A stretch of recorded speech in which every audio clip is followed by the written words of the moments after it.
João Guimarães Rosa nasceu em Cordisburgo, Minas Gerais, a 27 de junho de 1908 e era o primeiro dos 6 filhos de Dona Francisca, mais conhecida como Chiquitinha, Guimarães Rosa, e de Flor Duardo Pinto Rosa, mais conhecido por seu fulô, comerciante, juiz de paz, caçador de onças e contador de histórias. Joãozito, como era chamado, com menos de 7 anos, começou a estudar francês sozinho, por conta própria. Somente com a chegada do Frei Canísio, frade franciscano holandês, em março de 1917, pôde iniciar-se no holandês e prosseguir os estudos de francês, agora sob a supervisão daquele frade. Terminou o curso primário no grupo escolar Afonso Pena, em Belo Horizonte, para onde se mudara, antes dos 9 anos, para morar com os avós. Em Cordisburgo, fora aluno da Escola Mestre Candinho. Iniciou o curso secundário no Colégio Santo Antônio, em São João del Rei, onde permaneceu por pouco tempo, em regime de internato, visto não ter conseguido adaptar-se, não suportava comida. De volta a Belo Horizonte, matricula-se no Colégio Arnaldo, de padres alemães, e, imediatamente, iniciou o estudo do alemão, que aprendeu em pouco tempo. Era um poliglota, conforme um dia disse a uma prima estudante, que fora entrevistá-lo. Falo português, alemão, francês, inglês, espanhol, italiano, esperanto, um pouco de russo, leio sueco, holandês, latim e grego. Entendo alguns dialetos alemães.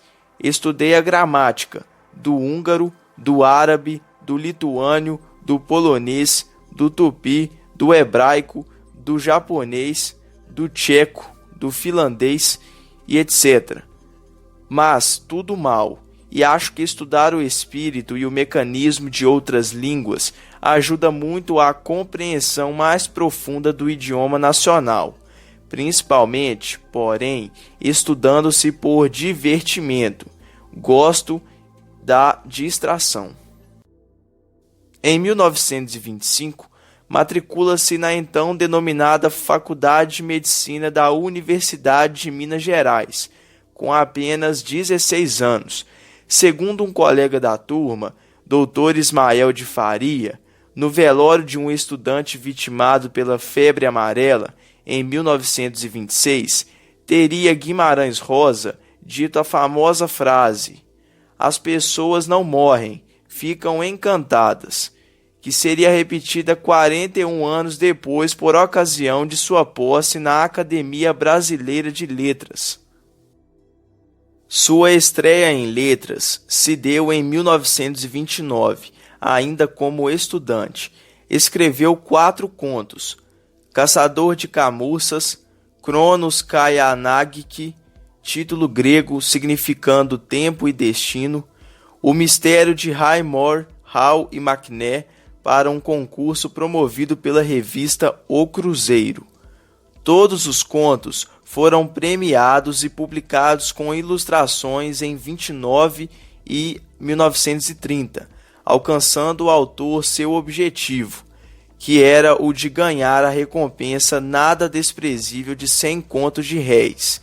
Chegou a confessar depois que nessa época escrevia friamente, sem paixão, preso a modelos alheios. Em 27 de junho de 1930, ao completar 22 anos, casa-se com Lídia Cabral Pena, então com apenas 16 anos, que lhe dá 2 filhas, Vilma e Agnes. Dura pouco seu primeiro casamento, desfazendo-se uns poucos anos depois. Ainda em 1930, forma-se em medicina, tendo sido orador da turma, escolhido por aclamação pelos 35 colegas.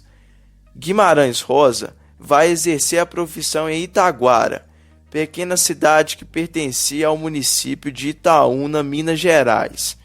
onde permanece cerca de 2 anos.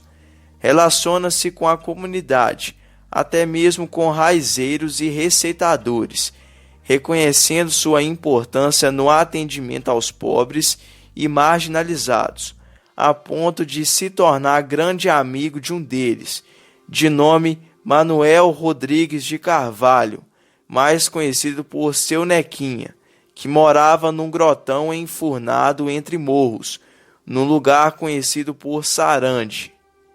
Espírita, Seu Nequinha parece ter sido o inspirador da figura do compadre Meuquelemem, espécie de oráculo sertanejo, personagem de Grande Sertão, Veredas. Diante de sua incapacidade de pôr fim às dores e aos males do mundo numa cidade que não tinha nem energia elétrica, segundo o depoimento de sua filha Vilma, o autor, sensível como era, acaba por afastar-se da área médica. Contribuiu também, para isso, o fato de o escritor ter que assistir o parto de sua mulher, pois o farmacêutico e o médico da cidade vizinha de Itaúna só teriam chegado quando Vilma já havia nascido. Guimarães Rosa, durante a Revolução Constitucionalista de 1932, trabalha como voluntário na força pública. Posteriormente, efetiva-se por concurso. Em 1933, vai para a Barbacena na qualidade de oficial médico do 9º Batalhão de Infantaria. Segundo o depoimento de Mário Palmério, em seu discurso de posse na Academia Brasileira de Letras, o quartel pouco exigia de Guimarães Rosa, quase que somente a revista médica rotineira, sem mais as dificultosas viagens a cavalo que eram o pão nosso da clínica em Itaguara, e solenidade ou outra, em dia cívico, quando o escolhiam para orador da corporação. Assim, sobrava-lhe tempo para dedicar-se como maior afinco ao estudo de idiomas estrangeiros. Ademais, no convívio com velhos milicianos e nas demoradas pesquisas que fazia nos arquivos do quartel, o escritor teria obtido valiosas informações sobre o jagunçismo barranqueiro que até por volta de 1930 existiu na região do Rio São Francisco. Um amigo do escritor, impressionado com sua cultura e erudição e, particularmente, com seu notável conhecimento de línguas estrangeiras, lembrou-lhe a possibilidade de prestar concurso para o Itamaraty, conseguindo entusiasmá-lo. O então oficial médico do 9º Batalhão de Infantaria, após alguns preparativos, seguiu para o Rio de Janeiro, onde prestou concurso para o Ministério do Exterior, obtendo o 2º lugar. Por essa ocasião, aliás, já era por demais evidente sua falta de vocação para o exercício da medicina, conforme ele próprio confidenciou a seu colega Dr. Pedro Moreira Barbosa, em carta datada de 20 de março de 1934. A carta dizia: "Não nasci para isso, penso. Não é esta, digo como dizia Dom Juan, sempre. Primeiramente, repugna-me qualquer trabalho material que só possa agir satisfeito no terreno das teorias, dos textos, do raciocínio puro, do subjetivismo. Sou um jogador de xadrez. Nunca pude, por exemplo, com o bilhar ou com o futebol." E foi nesse ano que ele se tornou diplomata. Antes que os anos 30 terminassem, ele participa de outros 2 concursos literários. Em 1936, a coletânea de poemas Magma recebe o prêmio de poesia da Academia Brasileira de Letras. Um ano depois, sob o pseudônimo de Viator, concorre ao prêmio Humberto de Campos, com um volume intitulado Contos, que em 46, após uma revisão do autor, se transformaria em Sagarana, obra que lhe rendeu vários prêmios e o reconhecimento como um dos mais importantes livros surgidos no Brasil contemporâneo. Em 38, Guimarães Rosa é nomeado cônsul adjunto em Hamburgo e segue para a Europa. Lá fica conhecendo Araci Moebius de Carvalho, que viria a ser sua segunda mulher. Durante a guerra, por várias vezes escapou da morte. Ao voltar para casa uma noite, só encontrou escombros. A superstição e o misticismo acompanhariam o escritor por toda a vida.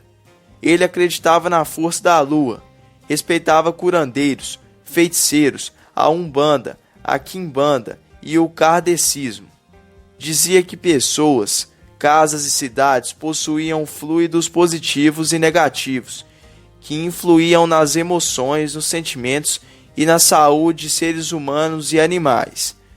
Aconselhava os filhos a terem cautela e a fugirem de qualquer pessoa ou lugar que lhes causasse algum tipo de mal-estar.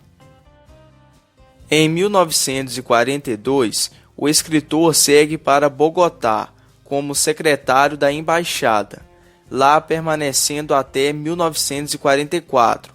Sua estada na capital colombiana, fundada em 1538 e situada a uma altitude de 2.600 metros, inspirou-lhe o conto Páramo, de cunho autobiográfico, que faz parte do livro póstumo Estas Histórias. Ele continuou exercendo esse trabalho de secretariado por muito tempo. Guimarães Rosa retorna ao Brasil em 1951 e, no ano seguinte, faz uma excursão ao Mato Grosso. O resultado é uma reportagem poética, com o vaqueiro Mariano, segundo o depoimento do próprio Manuel Nardi, vulgo Manuelzão. Após o lançamento literário do Grande Sertão Veredas, o interesse e o respeito pela obra rosiana só aumentavam em relação à crítica e ao público. Unanimidade, o escritor recebe, em 61, o Prêmio Machado de Assis, concedido pela Academia Brasileira de Letras, pelo conjunto da obra. Ele começa a obter reconhecimento no exterior. 3 dias antes da morte, o autor decidiu, depois de 4 anos de adiamento, assumir a cadeira na Academia Brasileira de Letras. Os 4 anos de adiamento eram reflexo do medo que sentia da emoção que o momento lhe causaria. Ainda que risse do pressentimento, afirmou no discurso de posse: "A gente morre é para provar que viveu." O escritor faz seu discurso de posse com a voz embargada. Parece pressentir que algo de mal lhe aconteceria. Com efeito, 3 dias após a posse, em 19 de novembro de 1967, ele morreria subitamente em seu apartamento em Copacabana, sozinho.